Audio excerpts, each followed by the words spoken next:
بسم الله الرحمن الرحيم. أنا سعيد كثيرا أن أكون في هذا المكان وأشعر بالعراقة لأكسفورد وجامعة أكسفورد.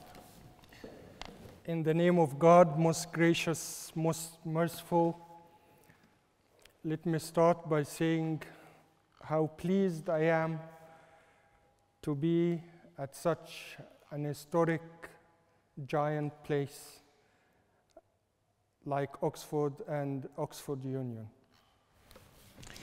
اليوم نطرح عددا من الأسئلة، وهو سؤال مهم الذي سنطرحه اليوم نتيجة التحديات التي تواجهنا في عالمنا المعاصر. Today, allow me to share with you a number of questions. These questions help us understand the enormous challenges we are facing in the modern world. هو سؤال الحقيقة نتحدث عنه كثيرا، يهتم إلى من أسأل. السؤال متعلق: من الذي سيتحدث عن الإسلام؟ مثل من الذي سيتحدث في علم الهندسة؟ مثل من الذي سيتحدث في علم الفيزياء؟ فنحن أمام علوم نحتاج إلى تخصصات فيها، فهو سؤال مهم. The first and the foremost question that we need to raise and find legitimate answer is who can adequately speak on behalf of Islam. Like other sciences and scholarships, we can ask the same question about engineering: who can speak on behalf of engineering or physics and other sorts of sciences. So these questions carry within themselves real importance. أعتقد بأن الدين هو مهم في حياتنا وهو جزء من الحل. وأمام التحديات المعاصرة نحتاج إذن إلى هذا السؤال: كيف أفهم الدين؟ السؤال الثاني: من الذي سيتحدث باسم هذا الدين؟ As you all know, religion plays a crucial role in our modern life. So the question is, how can we adequately understand the essence of religion and the essence of religiosity, and also who is authorized, who can speak on behalf of the religion? نحن نحترم التخصص في هذا الوقت، ونحن في جامعة عريقة وفي مكان عريق أكسفورد، وأيضا أنا جئت من جامعة عريقة، جامعة الأزهر الشريف، والتي يزيد عمرها الآن عن 1000 سنة. فإذا نحن أمام تخصص عميق وخبرات متراكمة. نستطيع أن نقول إن مثل هذه المؤسسات التعليمية العملاقة يمكن أن تعطينا الجواب الحقيقي عن من الذي سيتحدث وكيف أفهم. We are in a world that respects specialization and scholarship. I come from an ancient and historic university. It is called Al-Azhar University, which has been in operation for more than 1,000 years. Like Oxford University also has been in operation for so many centuries. So these two institutions draw upon themselves expertise and the scholarly depth that help us answer the two questions I posed earlier. How can we understand religion and religiosity, and how and who can speak in the name of religion? هذا التاريخ الذي عرضته هو في الحقيقة بيعطينا منهجية. هذه المنهجية قديمة وعريقة ومتوارثة، ليس في الأزهر فقط بل في مؤسسات التعليم القديمة المختلفة، من أمثال مثلا مسجد أو جامع الأمويين في دمشق، والقرويين في المغرب، والزيتونة في تونس، وكذلك في اليمن، وفي أماكن عديدة في العالم ورثت هذه المنهجية من قديم الزمان. نستطيع أن نقول بأننا أمام خبرة متراكمة في مؤسسات التعليم المختلفة التي تعطينا هذه المنهجية التي سأتكلم عنها. I'm talking about a particular scholarly methodology that has been passed on from generation to other. This methodology is founded in many centers and seats of learning. Other than Al-Azhar of Cairo, we find this methodology in Damascus, in Morocco, also in Tunisia, Zaytuna of Tunisia, and also in Yemen. So these seats of learning, because of their historical scholarship and cumulative understanding of this methodology, help us understand and answer the question that I posed earlier: what is this methodology and who can adequately represent Islam and Muslims? هذه المنهجية ظلت تنتقل في هذه المؤسسات وبصفة خاصة في الأزهر الشريف من قديم الزمان جيلا بعد جيل. هي قضية متوارثة وقضية أنتجت استقرارا مجتمعيا، ومن ثم فيمكن أن أقول بأن الفهم السديد للدين يمكن أن يأتي من هذه المنطقة العريقة. As I shared with you, this methodology has been passed from one generation to another to form a continuous chain of transmission. And this methodology has accomplished fruits like stability and constructive development of the societies, and we can safely say such methodology represents the authoritative and authentic teaching of religion.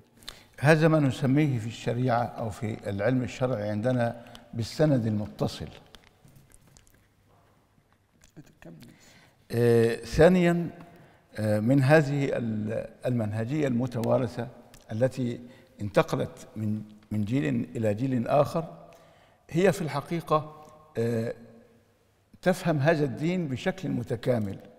هي لا تختزل ولا تجتزئ فقرة من الفقرات، آية من القرآن الكريم دون آية أخرى، بل تأخذ النصوص جميعا كوحدة واحدة، ومن ثم إذا أخذت هذه النصوص كوحدة واحدة يسهل علينا بطبيعة الحال فهم هذا الدين.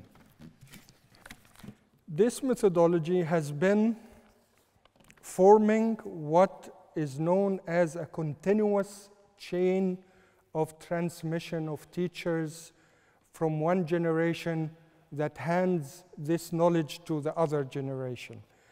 The second element of this particular methodology is that this methodology understands faith and religion in a holistic way, not in a truncated way, taking everything from religion as a whole. إضافة إلى ذلك هناك أيضا الفهم الذي يحصل عن طريق فهم السياق، فهم الظروف المحيطة بالنص، فهم الظروف المحيطة بالحادثة. كل ذلك بيساعدنا على فهم النص الشرعي أو الدين بشكل صحيح. وأضرب لذلك مثالا جاء في السنة النبوية المشرفة، وهذا المثال تستخدمه المجموعات الإرهابية استخداما سلبيا للغاية، ويبنى عليه أطروحات الحرب. هذا المثال في قوله صلى الله عليه وسلم: أمرت أن أقاتل الناس. أمرت أن أقاتل الناس. هذا في الحقيقة بيعطي انطباع على أن الإنسان يقتل أي إنسان، وهذا فهم غير صحيح إذا ما فهمنا هذا النص في سياقه وفي ظروفه التي نزل وقيل فيها. The third element of this methodology is that for a religious scholar, he has to do his or her homework in understanding the different circumstances surrounding the sacred text, the different contexts surrounding the sacred text. And let me give you an example that has been used by extremist terror groups. A prophetic statement that was narrated from the Prophet, that he said, I was commanded to fight the people. So the terror groups use this prophetic statement in a horrible way out of its context, which His Eminence is going to explain. الفهم الصحيح له أننا نفهم هذا الحديث في سياق الظرف الزمني الذي عاش فيه الرسول، وهو يقصد أنه أمر أن يقاتل الناس في وقته وفي زمنه الذين اعتدوا عليه فقط، لا كل الناس. So the correct authoritative understanding of this prophetic statement meant that the Prophet himself was commanded to defend his territory from aggression against a particular people that His Eminence is going to speak about. كلمة الناس. فإذا الناس في لغة العرب، وهذا مهم في فهم النص، أننا سنرجع إلى لغة العرب. الناس هنا المعهودين المعروفين الذين اعتدوا على رسول الله صلى الله عليه وسلم، وليس كل الناس. So the word in the prophetic statement, the people, does not refer to the general people. In Arabic language, the prefix al, al-nas, refers to a particular people who lived in a particular historical period, which refers to the aggressors who attacked the Prophet at that time.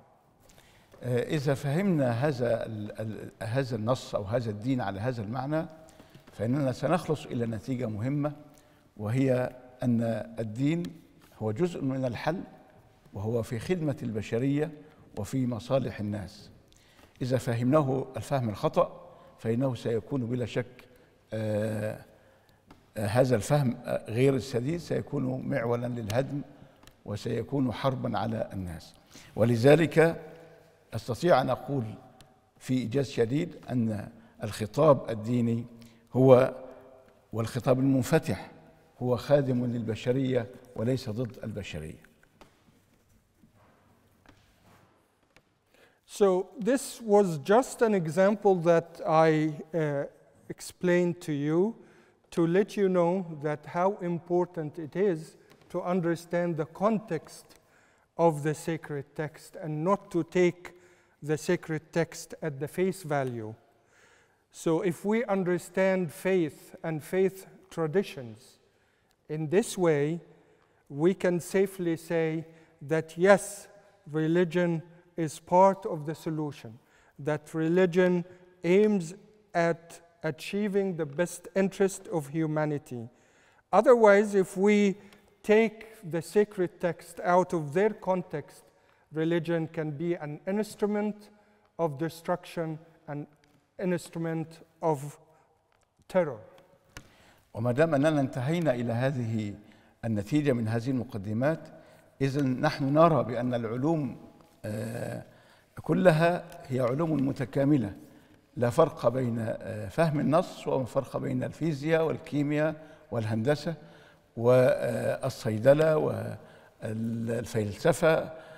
كل هذه العلوم هي علوم في الحقيقة متكاملة لمصلحة الإنسان. إذا انتهينا إلى أننا نفهم الدين على أنه جزء من الحل وأنه في الوقت نفسه خادم للبشرية. Therefore, we ought to understand that religion is in service of humanity, and we ought to understand that sciences and the scholarships complement each other. Religious sciences are important, so are the secular sciences, and both of them complement each other. There is a perspective that we need to understand that all sciences are integrating with other sciences. واسمحوا لي أن أعطي مثالا على هذا التكامل في العلوم في شخص الفيلسوف الكبير ابن رشد، محمد ابن أحمد ابن محمد ابن أحمد ابن رشد، وهو يجمع ما بين الطب والفلك والفلسفة والفقه والقضاء، ففي شخصه كل العلوم تكاملت، بمعنى أن التخصص مع الاحترام له، إلا أنه ينبغي أن ينظر إلى العلوم كوحدة واحدة في أنها في صالح الإنسان. An example of how sciences integrate and complement each other is the famous Averroes, the scholar from Andalusia, who excelled in many sciences like medicine, astronomy, Islamic jurisprudence and law, and judiciary as well. So he is an example of an encyclopedic person in many sciences because he believed in the complementarity and integration of sciences. أنا في الختام أتساءل أو أسأل نفسي سؤال وأسأل الحاضرين جميعا هذا السؤال: ما القول في أننا لو ابتعدنا عن هذه المنهجية المتكاملة؟ أظن بأن هناك خطورة كبيرة في ابتعادنا عن هذه المنهجية المتكاملة التي جاءت لخدمة الإنسان، في أن مجموعات إرهابية اختطفت هذا الفهم وابتعدت به بعيدا لتحقيق أغراضها، وهذا ما رأيناه واقعا في حروب كثيرة دارت في العالم. ربما المتضرر من هذه الحروب ليس أوروبا فقط، بل العرب والمسلمين هم أول المتضررين من هذه المجموعات الإرهابية التي فهمت هذا الدين فهما خاطئا وابتعدت به عن منهجيته الحقيقية التي ورثناها في مؤسساتنا العلمية. In conclusion, I wonder myself, and also I'm posing this question to the audience: what if we steer away from this holistic, moderate methodology of understanding and applying religion?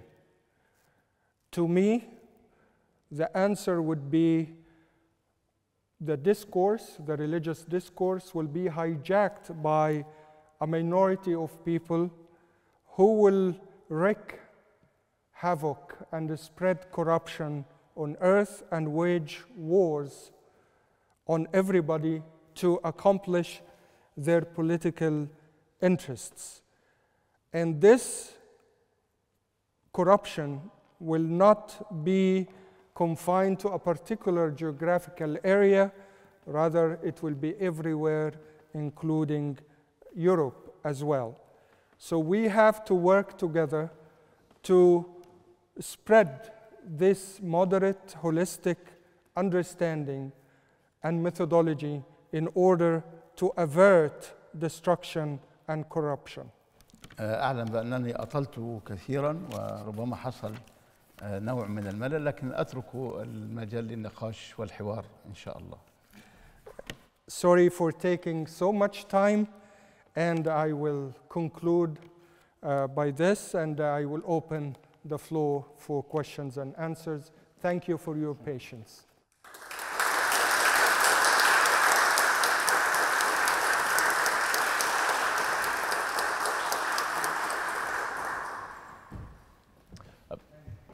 Thank you very much, Your Eminence, for those very kind and very interesting words.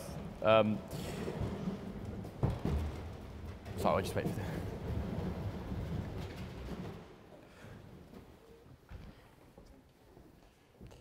And thank you for your excellent translations. Thank you. So, Your Eminence, let's start at the beginning of your journey, I suppose, being born and raised in the Nile Delta. When did you realize that you wanted to be a cleric and a religious scholar?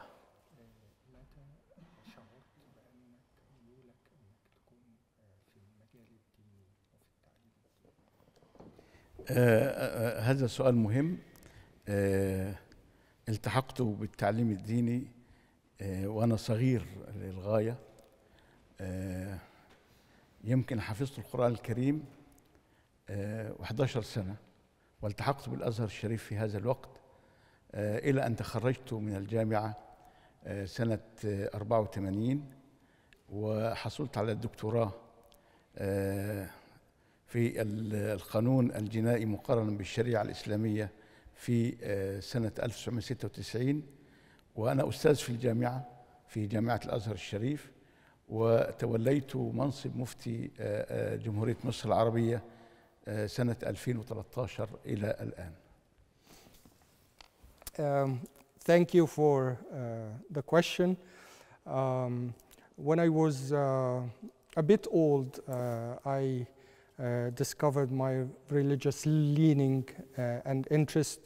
The first step was that I committed the entire Quran into memory when I was 11, which is, by the way, a very genius way of doing that. So then I joined the Al-Azhar seminary, and I graduated with a BA in Islamic law in '84. And then my interest grows, and I pursued my graduate studies, and I was able to finish my PhD in '96. I became a professor of Islamic law at Al-Azhar University, the prestigious Al-Azhar University, until I was elected to be the Grand Mufti of Egypt, who is the second highest religious cleric in the country. As was just mentioned, you were elected by scholars, and you were the first Grand Mufti to be elected rather than appointed by the President. What brought about this change to the appointment of the Grand Mufti, and what consequences has it had?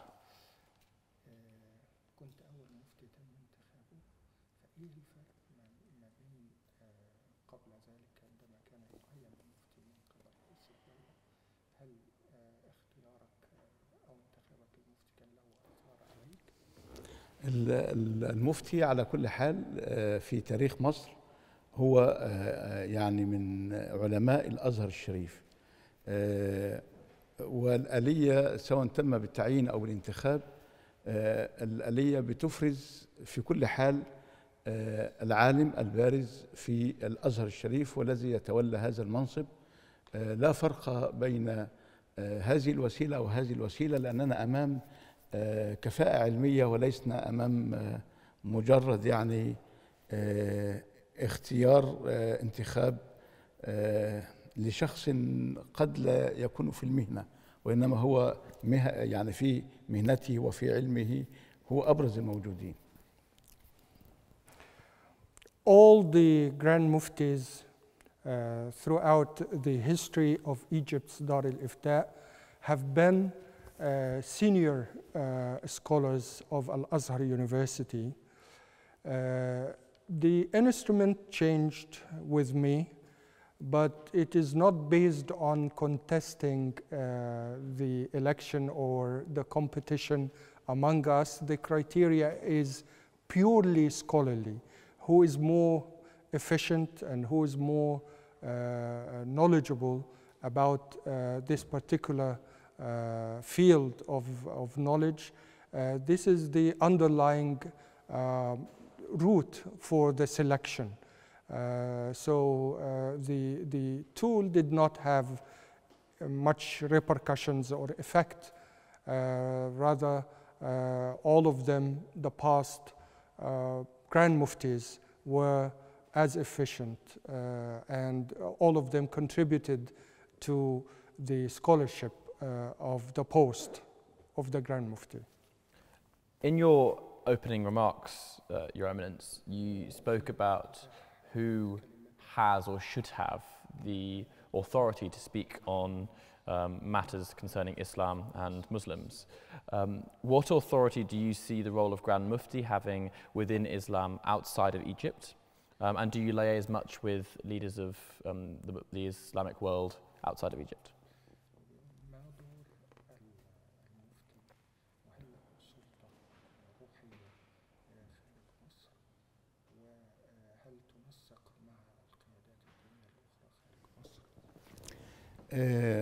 نشكر سيادتك على التأكيد على أهمية هذا السؤال، وهو بالفعل من الأسئلة التي ينبغي ألا نتركها في مرحلة من المراحل، بل لابد أن تثار في كل وقت حتى ينضبط الخطاب الديني بفهم صحيح يتفق مع مصالح الناس. بلا شك أن التعاون مهم، ولذلك نحن في 2015 في 15 ديسمبر 2015 أنشأنا الأمانة العامة لدور هيئات الإفتاء في العالم، وهذه الأمانة ضمت إلى الآن 80 مفتي على مستوى العالم. نستطيع أن نقول أنه من خلال التنسيق بيننا جميعا نحن سنصدر خطاب معتدل، خطاب يتفق مع فهم النص في كل العالم. فالتعاون موجود من قبل هذا والآن أصبح ضرورة ملحة. I think what I have raised, this question, who can adequately represent Islam and Muslims, I think I purposely raised this question so that it will trigger a healthy debate among us, because I think it is a very crucial question that will hopefully achieve a correct and authoritative understanding of the faith, something that we all need to grasp at this critical juncture.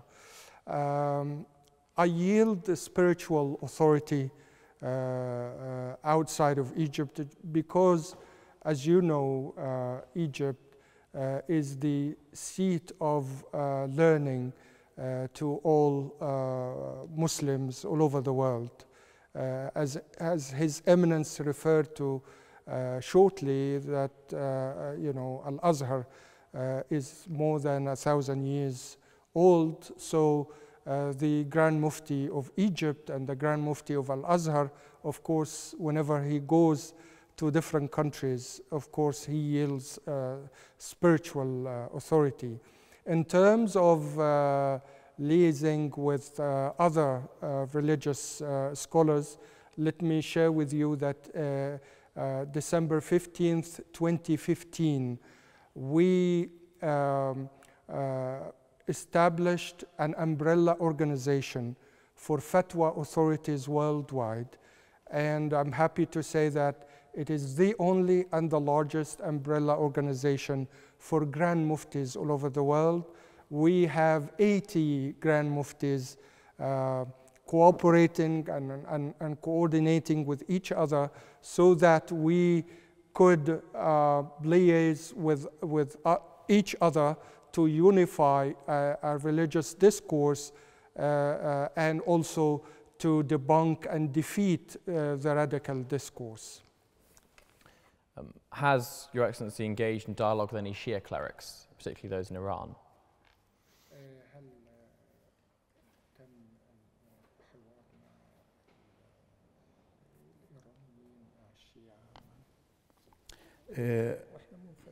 نعم.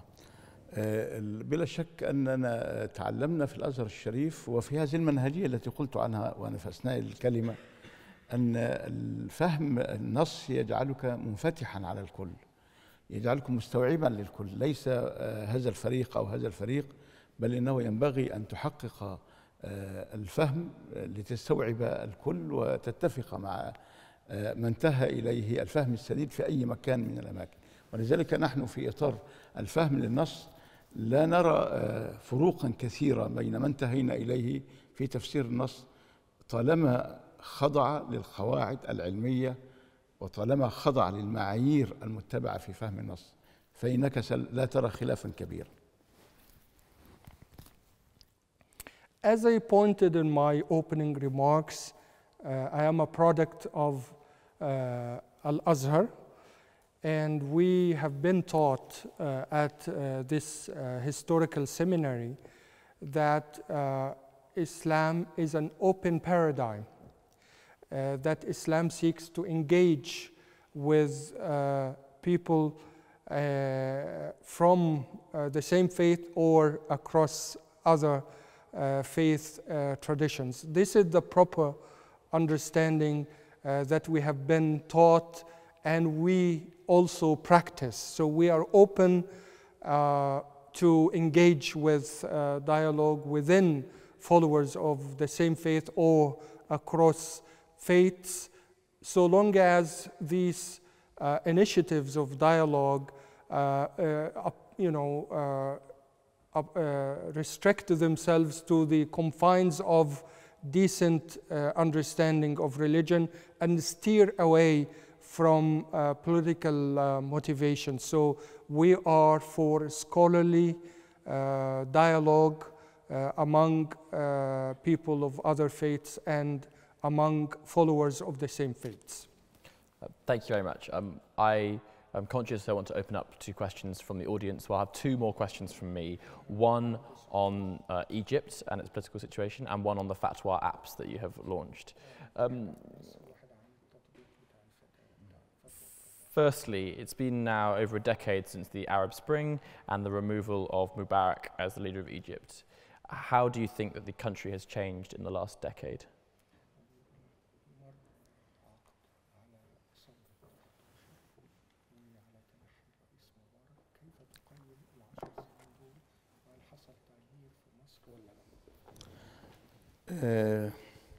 بلا شك حصل تغيير كبير لأن مصر تتقدم بشكل متسارع نحو عدة محاور. المحور الأول وهو بناء البنية التحتية، وده مهم للغاية لأجل أن ننطلق إلى التنمية. المحور الثاني وهو بناء الإنسان المصري وتثقيفه، وهذا أخذ جملة من الأمور، منها محور الصحة، محور التعليم، هناك أيضا العناء إيجاد الحماية الاجتماعية للطبقات الفقيرة، وده برزت فيه مصر في خصوص ال5 سنوات الأخيرة في عهد سيادة الرئيس عبد الفتاح السيسي، برزت فيه بروزا كبيرا جدا من خلال مبادرة تسمى بمبادرة حياة كريمة، وهي غاصت في أعماق المجتمع المصري. فإذا نحن أمام مشهد كبير جدا يتقدم فيه المصريون تقدما ملحوظا وكبيرا، ربما شهادته مجروحة، لكن من يتابع مثل هذه الأعمال يقول بالفعل أننا انتهينا إلى نتيجة كبيرة.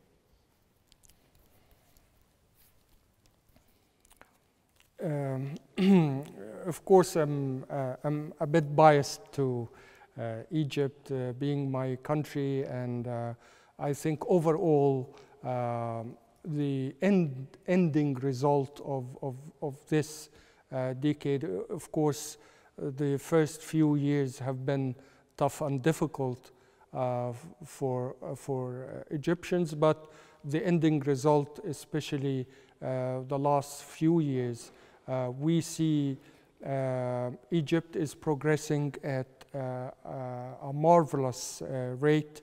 Everybody, even the people walking in the street, are feeling this. There has been so many development in terms of infrastructure, roads and better services being offered to everybody. Also on the front of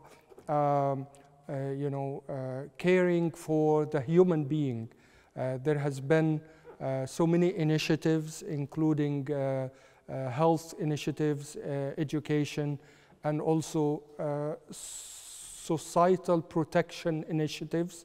And let me just share with you that there has been an initiative called Decent Life, which is giving care and social care and also other important care for more than 60 million Egyptians, which is roughly 50–60% of the population. So overall, we feel qualitative change in Egypt, and we hope that this continues in the future.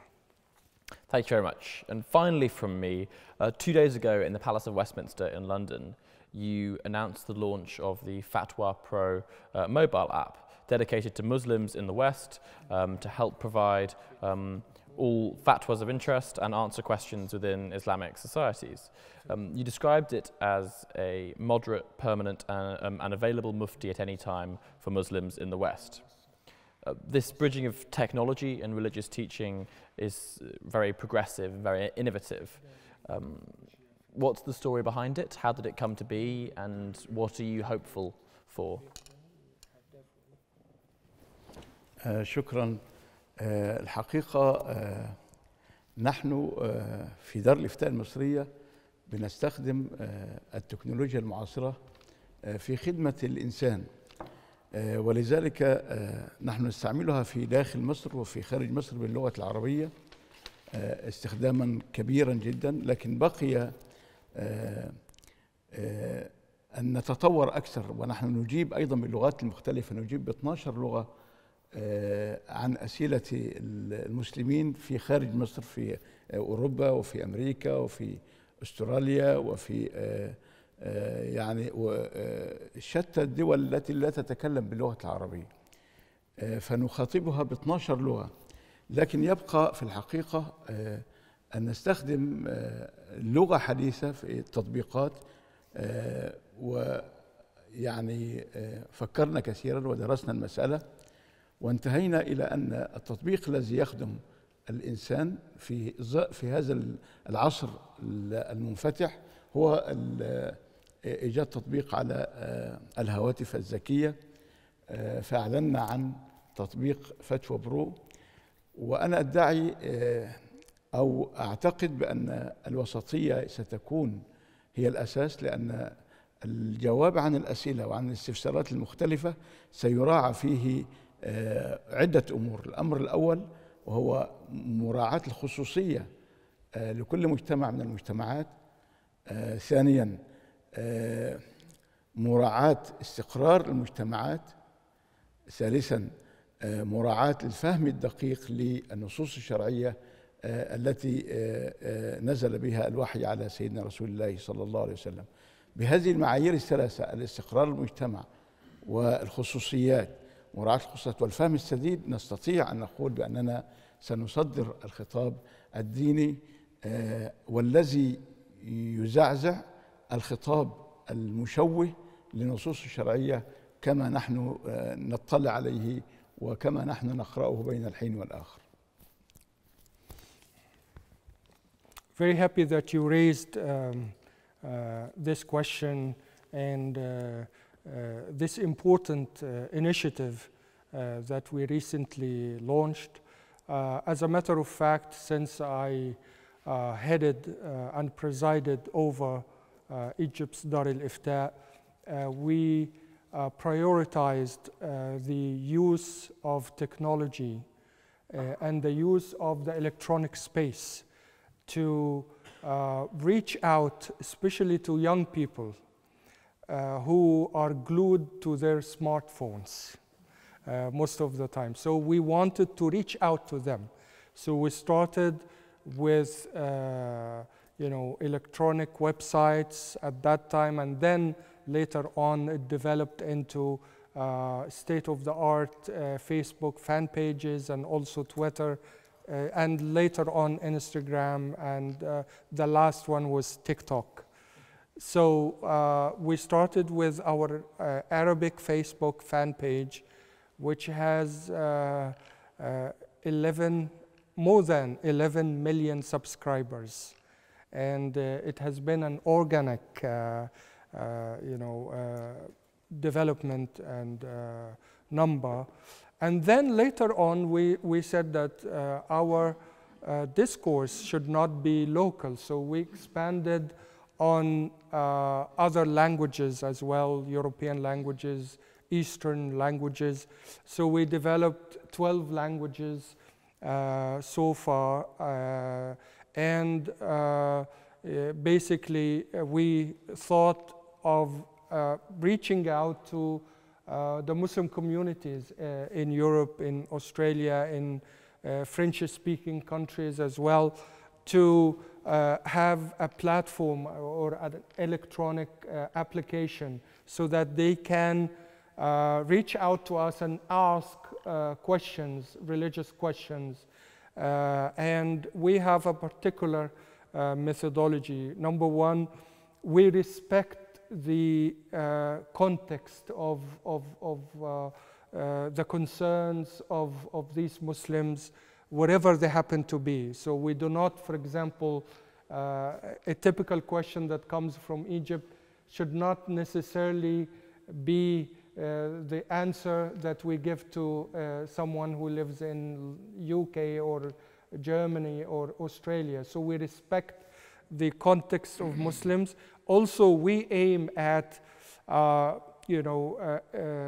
equipping Muslims to be good citizens of the countries they happen to live in, and to be instruments of stability for their societies, not instruments of havoc and destruction. And also our fatwas, they follow strict methodology of understanding the religious text that I shared with you earlier, how to understand the religious text in a nuanced, modern way. And this Fatwa app, Fatwa Pro, aims, of course, to reach out to Muslims everywhere, the people who use smartphones, as well as also it aims at marginalizing the radical discourse so that we could present the better alternative for our fellow Muslims. Thank you very much. Thank you to answer all my questions. Thank you. Thank you. I now look to members present for any questions, suggestions that they may have. Please raise your hand in the air, and one of our team will come and bring you a microphone. Please stand up and speak into the microphone with any questions. If you have any questions, please raise your hands now, and they'll be translated for His Eminence. The member in the blue shirt.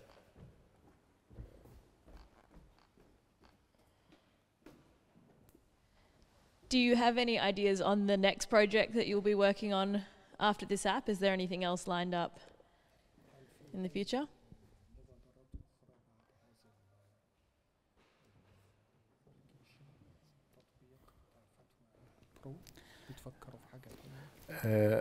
الطموح لا ينتهي عند حد، وما دام أن الإنسان يعيش على هذه الأرض ينبغي أن يفكر كثيرا وأن يبتكر وأن يبدع في المشروعات المستقبلية بما يفيد الإنسان.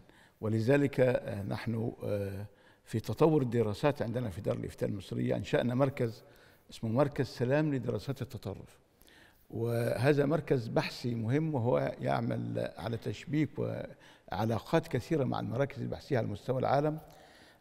نحن نفكر الآن وسيعقد مؤتمر لنا في 7/6 القادم. بنعتبر بأن هذه المشروعات التي أو التوصيات التي ستخرج عن هذا المؤتمر هي الطموح الحقيقي لمكافحة التطرف ومكافحة الإرهاب. فشكرا لسيادتك على هذا السؤال. شكرا. Let me assure you that we are too ambitious at Egypt's Dar al-Ifta, and almost every day we have innovative and creative ideas so that we could help Muslims, and reach out to them, especially, they have so many questions in their minds, so we would like to reach out to them in a creative, innovative way, and this is basically our mission on this earth, is to try as much as we can to serve others until we die.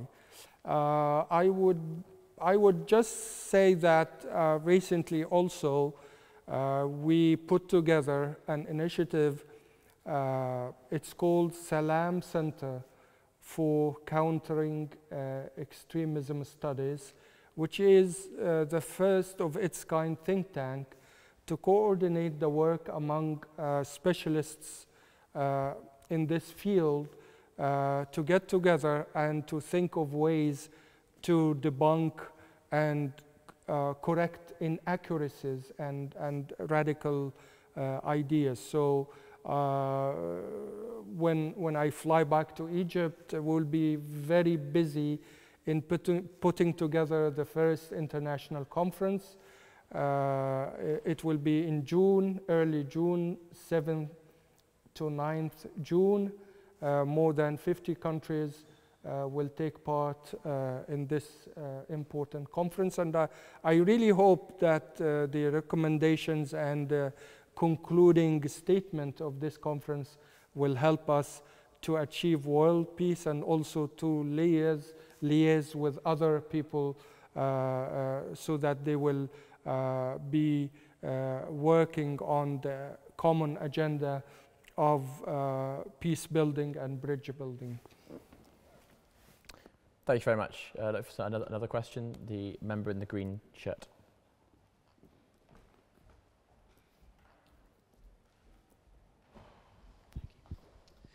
It is clear that in the West, in this century, we are becoming more secular. Do you think in Egypt that Egypt will become more secular this century, or do you think religion will remain very important to the daily lives of Muslims in Egypt?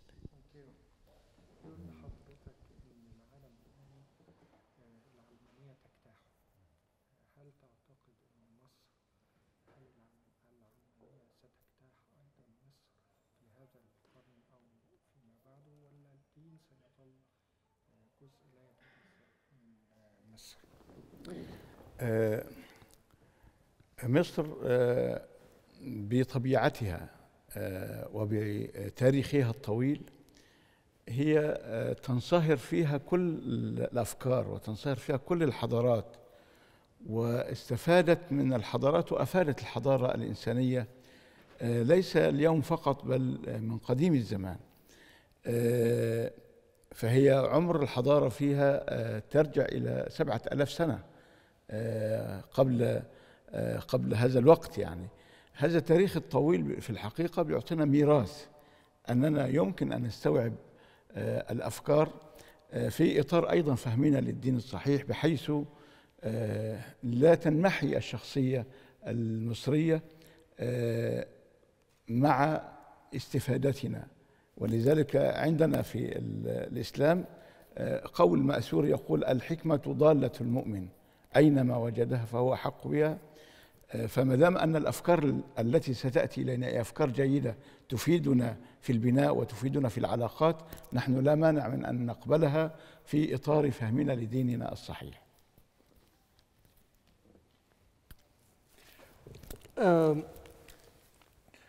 Egypt has, to me, a particular nature. It's a great country with an ancient civilization that dates back more than 7,000 years.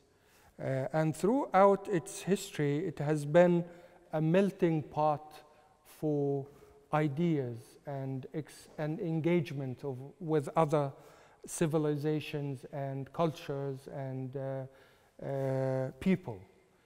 So Romans came to us, and Persians, and many other Arabs, many other different people came to us with their ideas. And as you know, also Great Britain came to us, and France came to us. So His Eminence is saying that it has been a melting pot,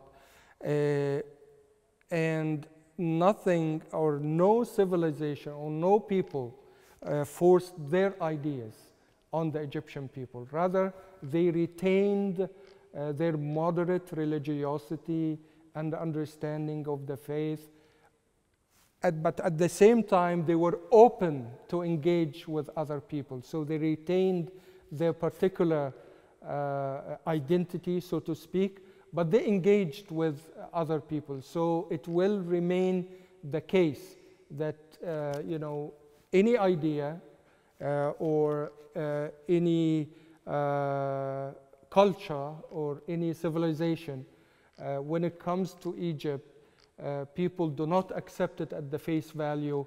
Rather, they engage with it, but at the same time, they retain their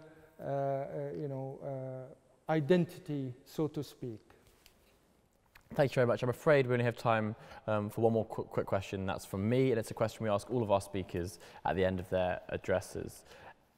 What advice would you, in 2 or 3 sentences, give to the members of the Oxford Union and the students of Oxford University, Your Eminence?